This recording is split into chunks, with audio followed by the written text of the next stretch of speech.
there will be pretty much a brand split. They're going to be doing a draft. SmackDown's going to have its own roster, and Raw will have its own roster. All that's left is a window to my soul. Come and get it.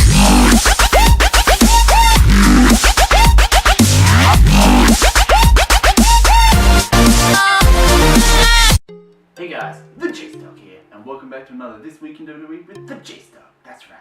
Now we're up to episode number 19. Oh yeah. So, if you haven't watched what happened this week in WWE, make sure you head on over to the WWE Network and check it out right now, guys. That's right. So, as you wanted, let's get into it. Now, we started with Raw. So earlier this week we found out that there will be pretty much a brand split. They're going to be doing a draft. SmackDown's going to have its own roster, and Raw will have its own roster. Who knows what the hell's going to happen with the main title? Are they going to have that main title and then bring in another new one and have like identical ones, but one's like blue and one's like red background on it? Maybe bring back the World Heavyweight? I don't know. Hopefully, that is one of my most favourite titles. I did like the World Heavyweight more than anything, and yeah, like I do like the title at the moment, but I wouldn't mind seeing SmackDown come back to be, you know, big. And yeah, so I'll keep you updated. I'll probably do a video of the draft when it actually happens, and I'll go through and I'll talk about the pros and the cons of who went where. Yeah, it's good. Now, we started off with Raw and we had the Board Villains versus the New Day. Now, New Day were carving it up, and the main reason why this match came to be was because Shane did a little dance with the New Day, and then they were about to get stepped to, and then the Board Villains interrupted, so we ended up getting a tag team match. And we didn't get to see Steph break it down. But, so the New Day were going pretty well. They were carving it up, and then out of nowhere, Anderson and Gallows attacked, and they laid out Woods and Kingston, causing a DQ, so New Day won by DQ. And then they laid out Kofi, and pretty much they sent a statement. Obviously they're going for the title, and they will get it most likely. I kind of predicted earlier on that there's either going to be social outcasts or the Gallows and Anderson that will take the titles. So either one. But so then we went and we had Golden Truth. They ended up laying out Breezango after Breezango lost their match to the Usos. And Golden Truth laid him out. Pretty much said, you know, you've beaten us twice now. Well, guess what, bitch? Boom, we lead you down. And then we had Seth. Roman was out in the ring and he was pretty much talking about Seth. You know, the Shield and all those type of things, and he's just pretty much just recapping everything, like, you know, I'm not a good guy, I'm not a bad guy, I'm the guy. But Seth came out, ran down, he kind of edged down like he's going to go. Roman was ready for a fight, and then Seth's like, nah, fuck this, walked off, got a microphone, silent treatment type of thing. He wasn't going to say anything, and then he get running down, and Roman was thinking that Seth was going to come for him. It's mind games, you know, scare tactics. Good work, Seth. Doing it good. Then we found out, we watched the trailer of these police walking, and they walked up to some old type of shed thing. It exploded, and there we had Goldberg. That's right, guys. We finally found out that the new WWE 2K17 actually, the WWE 2K17 game will have the, if you pre-order it, you get the DLC of Goldberg. And that's a pretty cool trailer. If you guys want me to share it on my, like, you know, do like a little recap type of breakdown of the little preview trailer of the Goldberg thing, let me know in the comments below and hit that like button, because I feel like I should do something about that. I feel like I should watch it again and go through and like analyze and let you all know what I think. Yeah, sounds good. Then Enzo and Cass, we had them beat the Dudleys, and that was a pretty cool match. Then we had John Cena return. Boo! Cena sucks, bitch! I hate Cena. I've always hated that drugged up monkey bitch, kitty ass fucker. But he yeah, he returned and he's down the ring talking about, you know, the future's all here now and blah blah blah, and they want to go, you know, live on their me, blah blah blah. Same shit, different day. John Cena wearing Ellen DeGeneres type of design pants. And here he is in the ring talking about that shit, and then AJ Styles comes out, and that was awesome. I was like, oh yeah, here we go. AJ went in the ring, had a little talk to him, they shook hands, and the crowd was going, you know, AJ Styles, let's go Cena.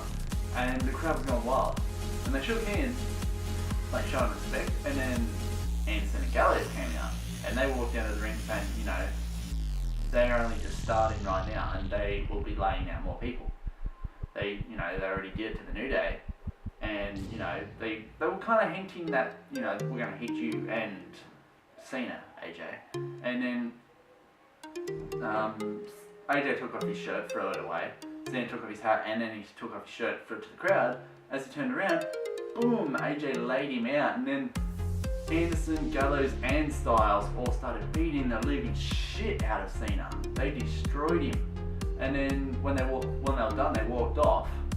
And then they come back and AJ beat the shit out of him more. And then they were like, too sweet, bitch. That's right. We got you, Cena. You suck balls. And Cena was laid out and they were standing over him victorious. That's right. Hopefully, I have a feeling that Money in the Bank will be Cena versus Styles. And that would be a good match. As long as AJ wins this time. Because he hasn't won at a pay-per-view yet. Giving him his first win against John Cena seems like the best move in business. Then we had Dana Brooke versus Natalya. This one was pretty cool. Dana actually won fair and square with a win. Well, if you want to call fair and square, Charlotte did get involved, but she didn't touch anyone. It's a little bit of a distraction, but Dana Brooke did kind of win fair and square in a way. So either way, I'm still happy with the win that she got. And then they were beating on Natalya after the match, and then you had pretty much Becky Lynch came out and saved Natalya from the biggest beatdown of her life. Then we had a 6-man tag. It was Dean Ambrose, Sami Zayn, and Cesaro versus Jericho, Owens, and Del Rio. All 6 members out of the 7 for the Money in the Bank match. Cut it short, Dean ended up getting the win over Owens, but it was a pretty good match. I would say there was some mad moves done. It was a pretty long match, but yeah, cut it short, it was probably one of the best matches of the night, besides the Cena figure and the South Scare tackle. Now, we head into main event, where we had Summer Rae versus Sasha Banks, the boss. That's right, she's finally fucking back in competition. Who knows why she stopped? Maybe she was injured, I don't know, but she actually got a win over Summer Rae, made a tap to the bank statement. It was awesome. Great seeing Sasha Banks, one of my top women, favourite women in WWE, back in action. Then we head into NXT. We had Ty Dillinger versus Buddy Murphy, that's right. Murphy and Blake, because now they split, went back to using their old names. Now, I kind of forgot what their first names were for a while because I was just calling them Murphy and Blake. But Buddy Murphy and Wesley Blake, you know, back before they just cut them to their last names. But yeah, Buddy Murphy, he ended up losing to Ty Dillinger. Had a good match, but I think he's not used to being in singles matches as he was a tag team match person. Then we had an interview with, like Corey Graves was interviewing Finn Balor and Samoa Joe. They had some heated words. Pretty much Joe saying, you know, you're not coming to get the title back and all that shit. And Finn's like, I'm going to get it back and I'm going to be the first ever person to get the 2-time champ. Bitch. Then we had Aries beat Samson to send a message to Nakamura. So yeah, he actually made a pretty good win. Like he actually did a pretty good win against Samson. He made him tap out, and it was pretty cool. And then we had the contract signing of the NXT Women's Championship match, and pretty much you may as well say they both signed. Asuka went to do a move, and then you may as well say, no, just because she's so big and dominant, picked her up and just slammed Asuka down.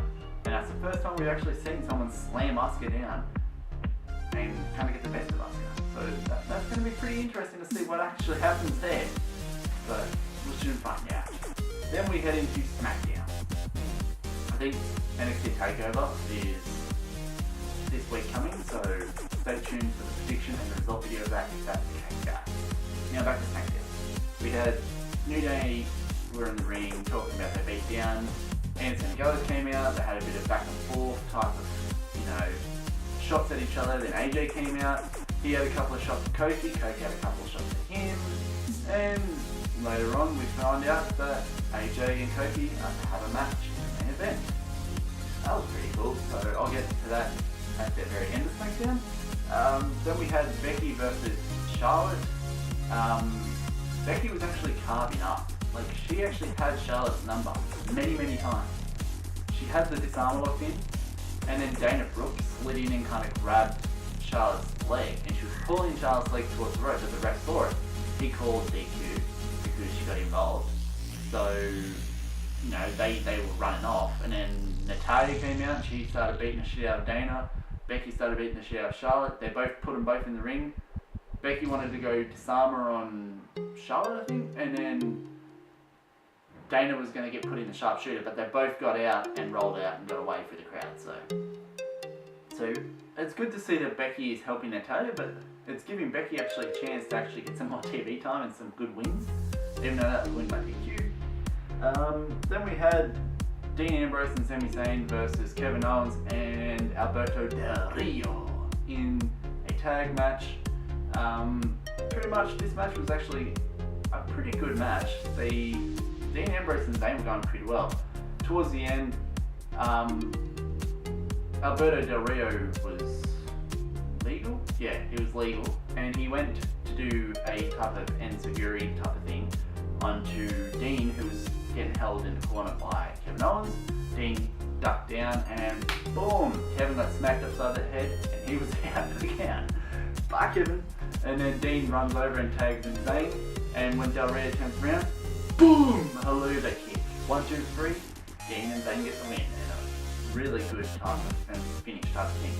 And then Owens went over to the announce table, he grabbed one of their headsets and he's like, you want to see a statement? I'm going to do it now. So he slid, and he looked like he was going to go after Dean and Zayn. Turned around, grabbed the ladder from underneath the ring, threw it in there. He was about to set it up, then Cesaro came out and ran down to the ring and threw him away with kind of like a springboard uppercut. Then he set up the ladder, and I was like, okay, are we going to have Jericho come out? Nope. Is Alberto going to get in the ring and do something? Nope. What about Dean and Zayn? Nope. They just let Cesaro climb it in his suit and grab the briefcase and sit up there holding the briefcase high. And I was like, well, it's pretty good to see Cesaro actually, showing everyone like he's going to win it.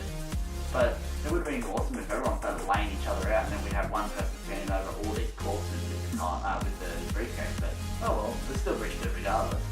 I think it's like a week or two until Money in the Bank, so hopefully we find out who number 7 is. I have a feeling it's going to be Bray Wyatt. What do you all think? I reckon it's going to be Bray. Let me know in the comments below who you think will be the number 7 person in the Money in the Bank match. I really do think it's going to be Bray. Then we had Rusev versus Swagger. Rusev attacked Swagger before the match, but Swagger was fucked.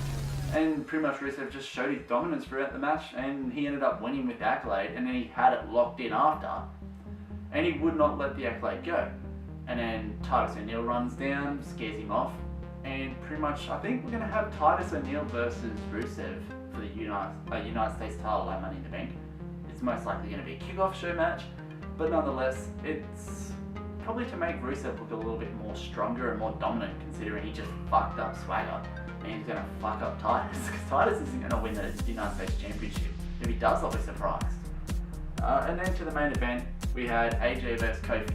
And this match was fucking awesome. Back and forth type of mad moves. There was a point where, at the end of the match, Woods got laid out by, I think it was, by Gallows.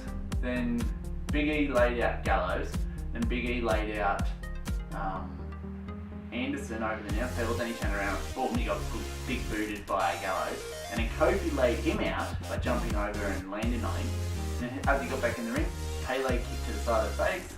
And then Styles Clash, 1, 2, 3. Oh yeah, AJ Styles for the win. He actually got a good win over Kofi, and that was awesome. And I really do think it's going to be New Day versus Gallows and Anderson for the titles of Money in the Bank, and AJ versus Cena at Money in the Bank. Should be a good pay-per-view, especially if AJ wins, Gallows and Anderson win. I don't mind if New Day retains, I still like New Day. Seth to win, and in the Money in the Bank match, I reckon if Bray's in it, then either Bray or maybe Dean to win it. I don't know, maybe we'll have all 3 Shield members going at it in the main event if Dean was to win. But guys, hope you liked this episode of This Week in WWE with TheJaseDawg. If you did, make sure to hit that like button hard. But not too fucking hard, don't break the computers, guys. And while you're here, hit the subscribe button and spread the word of TheJaseDawg to everybody you know. And guys, if you want to follow me on Instagram and Twitter, the link's in the description down below. And as always guys, stay awesome. TheJaseDawg is out here. See you.